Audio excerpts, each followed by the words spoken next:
ரூஹு பிரியும் போது நிறைய பேருக்கு zikr செய்ய வாய்ப்பு இருக்காது. அந்த உயிர் பறிக்கிற எடுக்கிற மலக்குகளை பார்ப்பார். ஒரு மலக்கு வர்றது இல்ல, ஒரு பெரிய ஜமாத்தே வருவாங்க மலக்குமார்கள், அவங்களை எல்லாம் பார்ப்பார். பார்க்கிற போது ஒரு வகையான அதிர்ச்சி. காலமெல்லாம் zikr செய்யறவருக்கு அல்லாஹ் கொடுக்கிற பாக்கியம் அந்த மலக்க பார்த்தாலும் அதிர்ச்சி வராது. அந்த நேரத்திலும் இவர் நாவு zikr செய்யும்.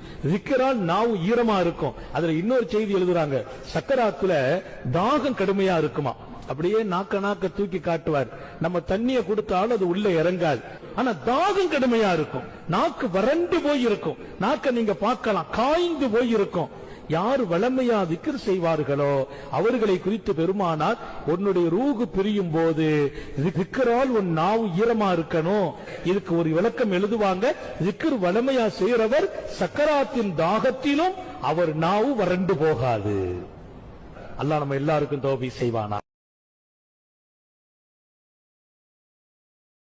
ரூஹு